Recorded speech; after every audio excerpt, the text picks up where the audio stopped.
اعوذ باللہ من الشیطان الرجیم بسم اللہ الرحمن الرحیم ارأیت الذی یکذب بالدین فذلک الذی يدع الیتیم ولا يحض على طعام المسکین فویل للمصلین الذين هم عن صلاتهم ساهون الذين هم يراءون ويمنعون الماعون۔ جو اس کی آخری آیت ہے وہ ہے وَيَمْنَعُونَ الْمَاعُونَ۔ یہ آیت اور وَلَا يَحُضُّ عَلَىٰ طَعَامِ الْمِسْكِينِ ان میں ایک تعلق ہے، لیکن اس کے اندر جو ہے وہ اختتامی بات کی جا رہی ہے۔ آپ نے اس بات پر غور کیا ہوگا، جب یہ سورت شروع ہوئی تو جو تکذیب دل میں ہے، مذہب کے خلاف جھوٹ بولنا، پھر اگلی آیتوں میں لوگوں کے ساتھ معاملات ٹھیک نہ کرنے کے بارے میں بات ہوئی، پھر جو اللہ تعالیٰ کی عبادت میں ہم نے کوتاہی کی اس کے بارے میں ذکر ہوا، اور پھر آخر میں جو لوگوں کے خلاف ظلم ہوا اس کے بارے میں بات ہوئی۔ یہ جو دو چیزیں تھیں نا، ان میں آپس میں تعلق ہے۔ اللہ تعالیٰ نے ان دونوں چیزوں کو ایک ہی بنا دیا، لیکن لوگ جو ہے نا ان کو الگ الگ کرنے کی کوشش کرتے ہیں۔ لوگ کہتے ہیں یار میں بہت صدقہ کرتا ہوں لیکن مجھ سے میں نماز نہیں پڑھتا، اور دوسری طرف ایسے بھی لوگ ہیں جو نماز پڑھتے ہیں، 5 وقت کی نماز پڑھتے ہیں، لیکن ان کا اپنی خاندان کے ساتھ تعلق دیکھیں، یا اگر کوئی ضرورت مند ہے، کسی کو کوئی چیز چاہیے، ان کے معاملات میں دیکھ لیں تو اس میں وہ بہت خراب ہوتے ہیں۔ لیکن اللہ تعالیٰ اس صورت میں کیا کر رہے ہیں؟ اللہ تعالیٰ ان دونوں چیزوں کو ایک بنا رہے ہیں۔ اگر آپ لوگوں کے ساتھ اچھے ہیں تو آپ کو اللہ تعالیٰ کے ساتھ بھی اپنا رویہ ٹھیک کرنا ہوگا، اگر آپ کے معاملات اللہ تعالیٰ سے ٹھیک ہیں تو آپ کو لوگوں کے ساتھ بھی اپنے معاملات ٹھیک کرنے ہوں گے۔ اور یہ اللہ تعالیٰ کے قرآن مجید کی لاجک ہے۔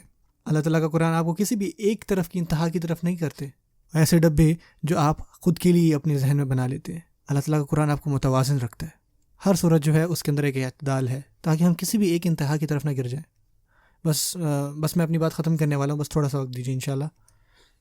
الماعون، جو الماعون لفظ کا ہمیں معنی ملتا ہے، وَيَمْنَعُونَ الْمَاعُونَ، اور وہ منع کرتے ہیں الماعون، اور معاون کا مطلب جو بہت علماء نے کیا، یہاں تک کہ کچھ صحابہ نے بھی، وہ زکوٰۃ ہے۔ اور یہ بھی دیکھیں کہ اس کا معنی لغوی اعتبار سے هُوَ مَا لَا يُبْخَلُ بِهِ كَالْمَاءِ وَالْمِلْحِ وَالنَّارِ۔ الماعون ایسی چیز ہوتی ہے جس میں آپ بالکل بھی بخیل نہیں بنتے، جیسے کہ پانی کوئی مانگے آپ سے، آپ ایسے نہیں اس کو پانی بھی نہ دیں، لیکن اللہ تعالیٰ اس صورت کے آخر میں کہتے ہیں وہ جو ہے حتیٰ کہ معاون دینے سے بھی دور رہتے ہیں، کہ ان کے دل اتنے سخت ہو چکے ہیں۔ اور یہاں پہ دیکھیں، یہاں پہ بخل لفظ نہیں آیا، یہاں پہ زیادہ ہے، بخل سے بھی زیادہ۔ وہ کسی کے چہرے پہ مسکراہٹ بھی نہیں دیکھ سکتے، وہ ہلکی سی بھی کوئی خیر کی بات نہیں کر سکتے، خیر کا کام نہیں کر سکتے۔ جو پہلا خیال ان کے ذہن میں آتا ہے کہ یار میں کیوں مدد کروں، بھائی میرا کیا مقصد ہے، میں کیوں کروں، میں کیوں تمہیں دوں پیسے، ٹھیک ہے نا، میں تمہیں کیوں سواری دوں، اور میرے اپنے بڑے کام ہے، میں کوئی تمہارے کو غلام ہوں، مجھے نہیں ضرورت۔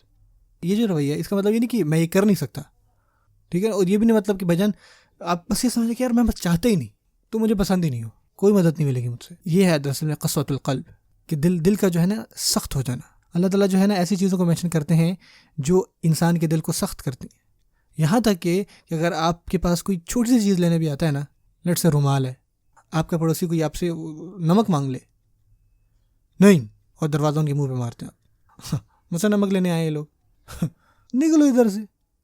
یہ رویہ، سوچیں ایسا رویہ، اور یہ آپ کہہ لیں کہ، اور تم جو اپنے آپ کو لیڈرز کہتے ہو، اپنے آپ کو اللہ کے گھر کے نگہبان کہتے ہو، تم جس کو اللہ تعالیٰ نے پچھلی صورت میں کہا الذی اطعمہم من جوع، میں نے ان کو طعام دیا، میں نے تمہیں کھانا دیا، اور تم جو ہے اس طرح سے رویہ رکھو گے جیسے کہ یہ تمہارا ہو۔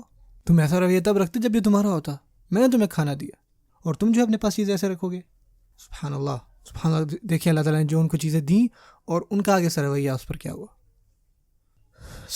جو یہ صورت ہے، جب تک بات رہتی ہے دین کی تعلیمات کی، جو دین کی تعلیمات کے اساس ہے نا، اگر آپ کو آیات نہ پتہ ہوں، یہ چیزیں نہ پتہ ہوں جو ہمارا دین سکھاتا ہے نا، وہ اب یقین کریں بہت آسان ہے۔ جو 2 چیزیں جو آپ کے دل کو نرم رکھیں گی، اور اس چیز کی بھی گارنٹی دیں گے کہ جو ہے وہ آپ آخرت، جو آپ کہہ لیں آخری جزا و سزا ہے نا، اس پر ایمان رکھتے ہیں، اس کے انصاف پر ایمان رکھتے ہیں۔ جو دین ہے، جو 2 اس کے ثبوت ہیں، وہ ہیں کہ کس طرح آپ نماز پڑھتے ہیں اور کس طرح آپ لوگوں کو دیتے ہیں۔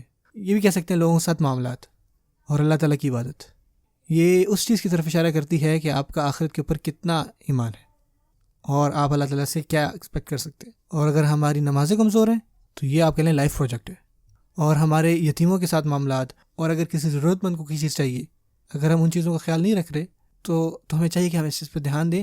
سب سے پہلے ہم اپنے خاندانوں میں، آپ کو یقیناً پتہ ہوگا کہ آپ کی خاندان میں کچھ ایسے لوگ ہیں جو ضرورت مند ہیں، اور ایسے بھی لوگ ہوں گے جو آپ کو پسند نہیں ہیں. آپ کو کزن نہیں پسند، آپ کی اس کی نہیں بنتی، آپ کو بھی پھوپھو نہیں پسند، وہ آپ پر چیختے چلاتی ہیں، لیکن ان کو ضرورت ہے، ہماری ضرورت ہے.